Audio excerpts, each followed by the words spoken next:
Ladies and gentlemen, welcome back to another episode of Hermitcraft Season 6. I was about to say Season 5, and it is... Is it the 7th episode? Jeez, I've actually hit record being a little bit excited and not so much prepared. I was just thinking about how do I want to start this episode because I'm doing some digging here. This digging's going a little bit faster than usual. That's because I got myself an efficiency 5 pick now, which makes this process a little bit faster. However, I would love a beacon, but I don't really want to just charge into the end game stuff. I feel like I've got my shulker boxes and that is working out really well for me. So we are working on the turtle shop, and as you can see, I'm digging out the room that will be the inside of the turtle. And this is the first thing that I want to do in this episode. Get this room in here finished and get the shop nice and functional before we focus too much on the outside, which I've already done a lot of work for. Now we're going to do a quick creeper check because it has been night time and I can hear some skeletons burning up when I was digging in there, but of course creepers won't burn in the night time. I've been blown up a couple of times around here because of you fellas. Get out of here, jeez. Let's check out what's in front of me. Our giant turtle that I showed you in a previous episode is now resting on this beachy area right here. I think this needs some more transformation, some more sand down below. Really need to make it feel like it's nested itself inside of a cove. And over on this side, by changing up some of the dirt materials, we've ended up with something that looks really good. But I feel like the top of this thing, still needs a little bit of work, still got some things to figure out. We'll come back to the aesthetics soon. What I'd like to do at the beginning of this episode is just show you how the district is developing and actually go check out a shop that CubFan made. One of the first shops that popped up here. In fact, CubFan has made a second shop right next to his first one as well. But Cub is selling some materials that I want to buy, and he has deployed a really great idea for a shop, which is the same thing that I had, which was to make it underwater. So we're going to go check out his underwater shop and see how it all is. Concorp presents Hey Coral, a coral shop. Let's jump inside, and we are underwater, and a conduit somewhere hidden away is giving us the ability to stay underwater for as long as we like. And it is gorgeous down here. Look at all these beautiful plants, and this is kind of similar to how I wanted to decorate the inside of our area.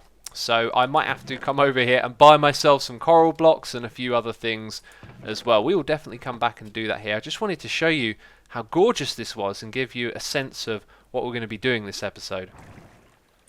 I need to arm myself with a couple of water buckets here because if we go to the inside, you'll see that it is complete. Bam, there we go, inside of the turtle, and we need to fill it all up with water. So this could be quite time consuming. I'm not entirely sure how this is going to work, but if I start off like this, going left to right, then it's going to be fairly easy to fill up the first floor. And then what we'll do is do that on the level above. And as we go up level by level, this might start to get kind of tricky.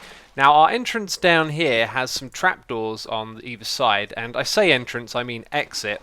So the way into this area is through here. All of this up here is going to be waterlogged as well.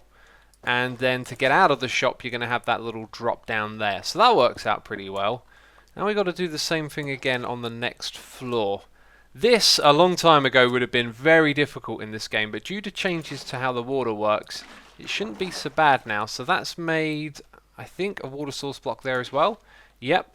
And so I can go across and do the same thing, right? Awesome.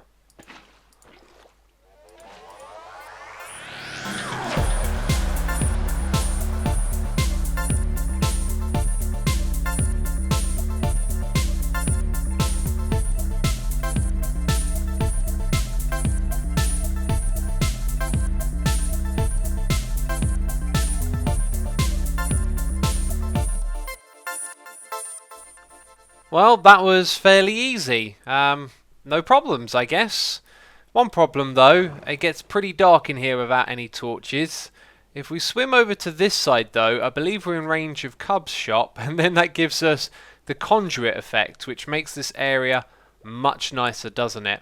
What we do need to get in this area, though, is some lighting. Unless we have a conduit of our own, I kind of like the idea of having some dark and light areas in here based on where we'd put sea pickles, but I guess if you swim to this side of the shop you're going to get the conduit effect, so we should probably just make it consistent and have a conduit somewhere in here as well.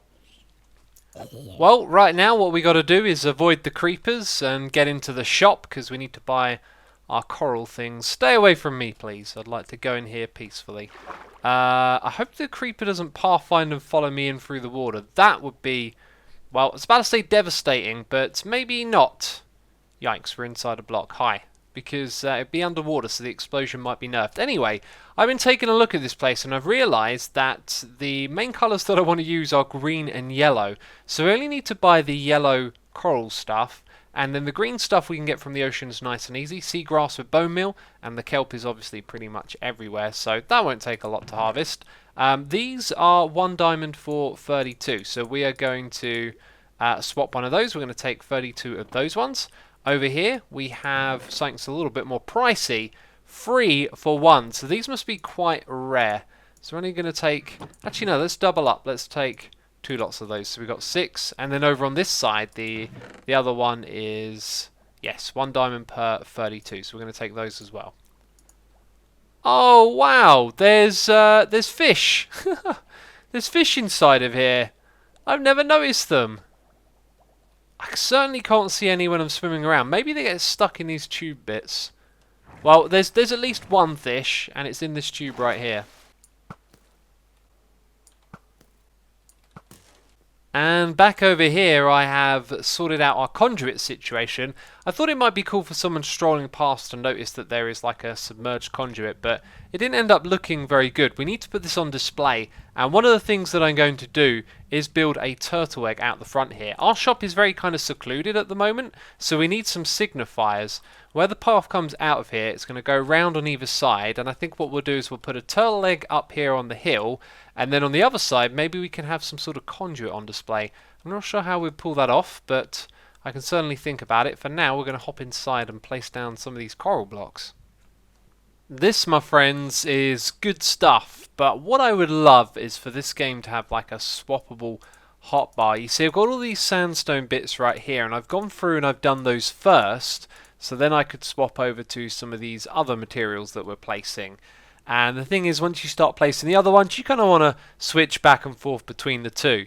But anyway, as you can see, it's looking pretty cool, and I just did this little experiment up here. So putting some things on the roof is probably going to work pretty well as well. And we'll just put another one up here together. But I just wanted to say that I'm loving this. I'm obviously going to show you in a second when it's actually finished, but it's just, it looks so good building underwater, and it's so nice to just jump into and place down these blocks. I mean, I'm kind of doing it randomly, right?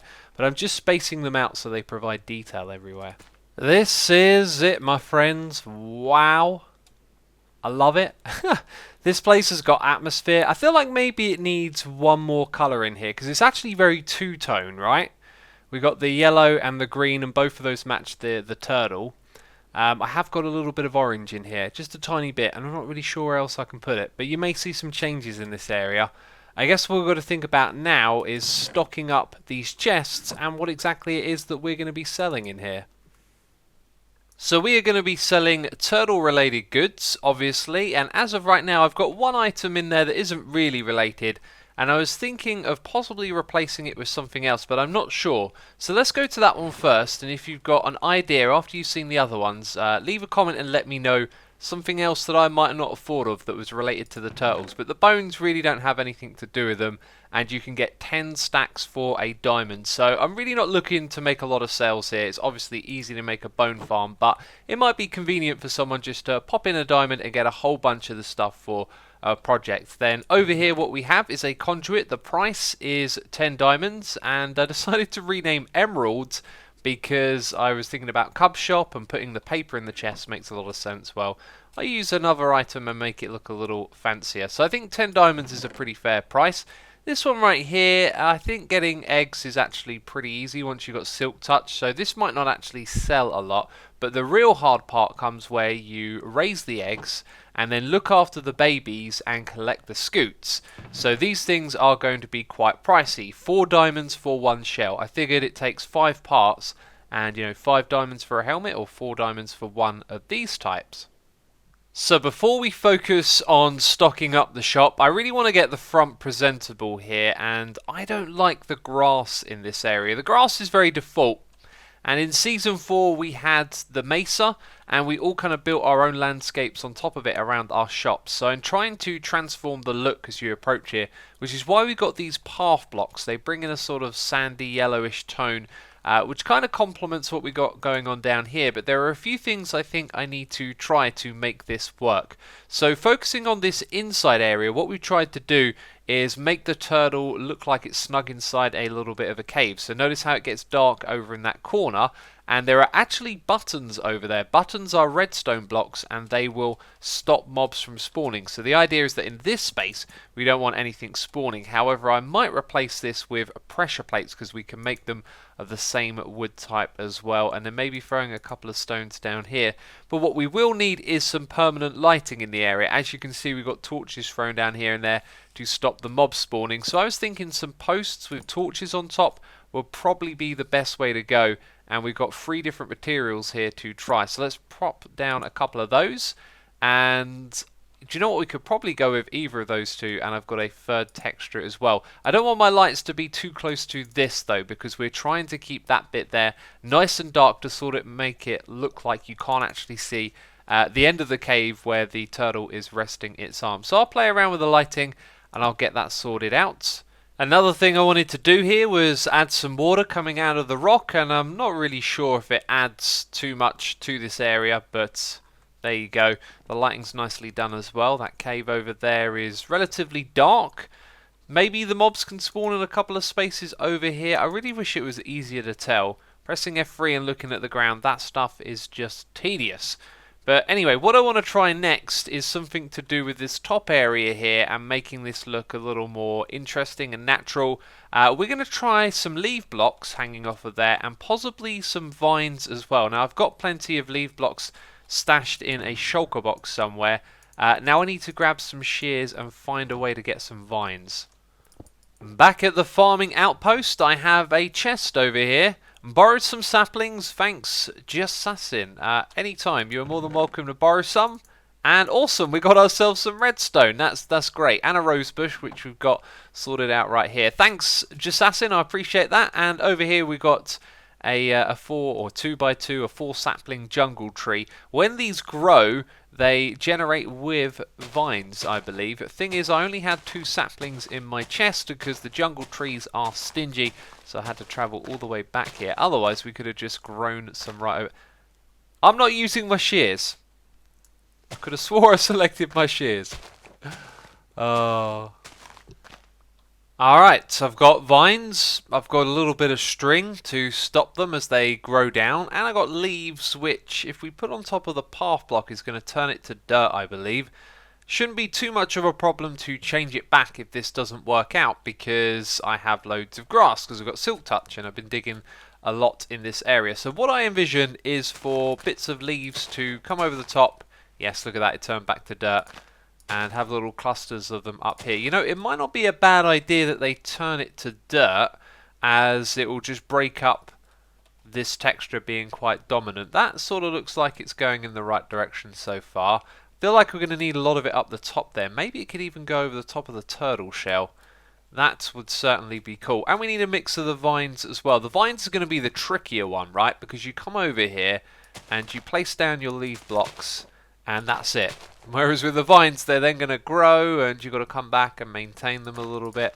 Let's have a big cluster hanging down right there. And the thing is, I want to make that go down by one more. Aha! I can't place vines on the side of a path block. That might sort of be a blessing in disguise. I'm going to put a couple of these down and then let them grow, because I can't really do too much straight away unless they come down the side like this. But the problem is they can spread side to side as well, which means those can occupy the same space here, and then they can spread around the side. So we might end up needing lots of string around the place, and I can't decide if the vines are really worth it or not. Another place we can put the vines as well is, of course, on the leaf blocks, and then they can grow down further. Let's click on the bottom side there. Yeah, still can't place the vines into midair or anything like that. So I don't think the vines are going to get as much use in this project, but that in itself I think looks okay. I think I might have overdone some of the ones that hang down rather long. Let's get rid of that one and just that block there. I'm really not sure about this. I do like it, and I've thrown in some more vines, by the way, on the side of blocks, on the side of some of those leaf blocks, and in various places. And we'll have to see what that looks like when it grows. But I do like the look of this. I just think now that perhaps these paths should have actually been grass because they would match the leaves better. But of course we changed that because we wanted to have it match the sand down here. And the plan all along was to have these leaf blocks. So I don't know where we're at the moment. I need to get an opinion on this from someone else, basically. But anyway, I've got another job that needs doing on the server, so it's time to pack up and head somewhere else.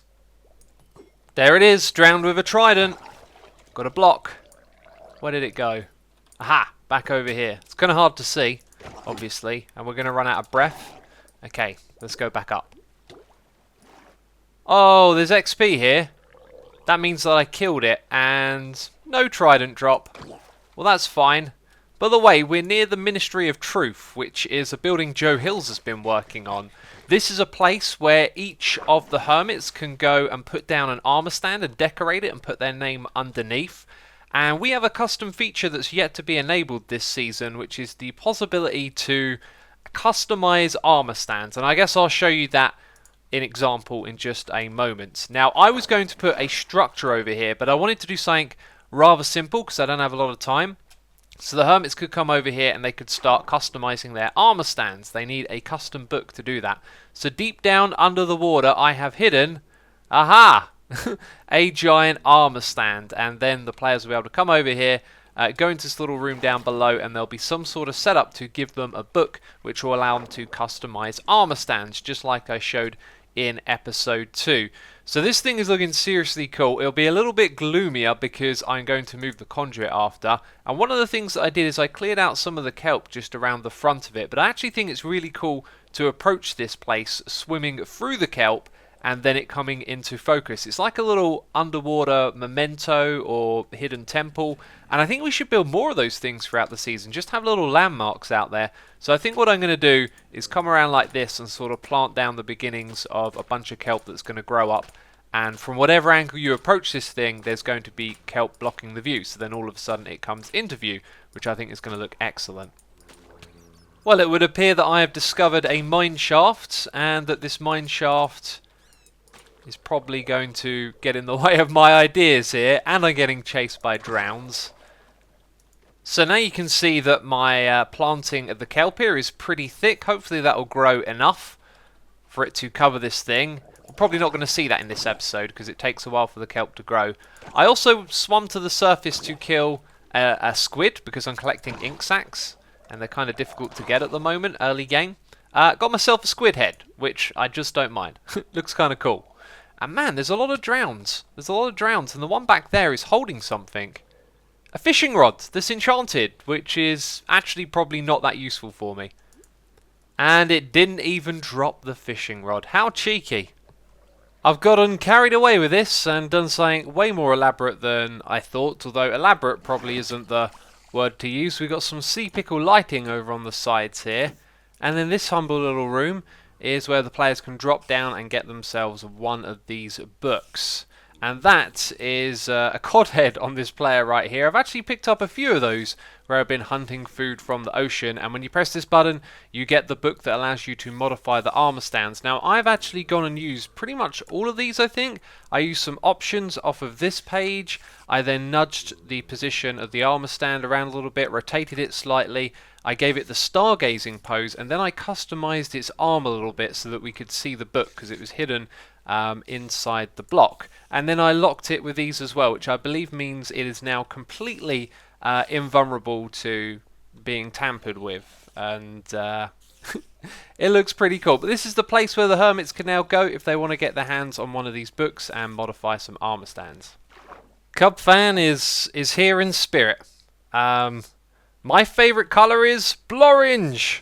How did you not know it was blorange? Jeez. Okay. Is that all? Are we concluded here? This is the Ministry of Truth, by the way. This is an unfinished building by Joe Hills, so it's still a work in progress.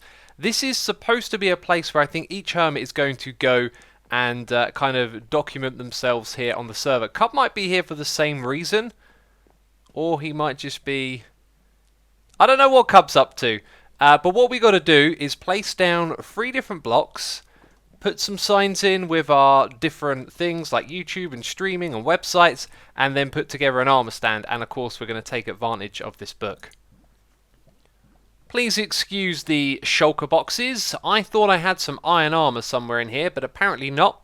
So I put on some basic stuff right here, and maybe I'll come back and change this for something shiny in the future. What I will change it for is another head. That's the first head that I actually got on the server here. So I'm using that one again. And when we can trade with villagers to get things like the hermit heads, I'll definitely put my own skin on there. And not the Turtle Man skin either. Another thing, by the way, I'm going to drop Joe Hills a message and say that I think that his Ministry of Truth is haunted. And then let him come over here and see if he notices the poses that the various armor stands are in.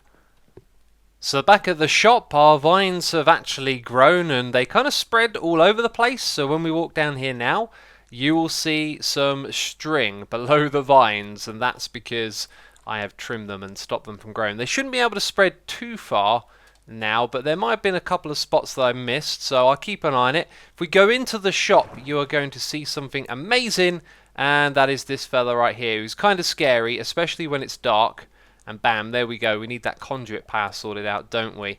Yes, it's a floating Elder Guardian head with an arm stand pose configured, a shiny sword. That sword is actually really valuable. It's got some good enchantments on, so I need to make like a dud sword to swap it with, but this fella down here looks really cool, doesn't he? I think I can rename this sucker as well. Welcome to Asuma's Turtle Shop. Let's give it a try. Okay, it's been renamed. I think I got to use the book to make it show. Display name, yes. Now that you're going to be able to see from outside, right? I'll have to ask the others about using that, because that's like a permanent fixture now. It'd be really good if you only saw it when you were close to it, but it's kind of permanent, so I think we'll disable that.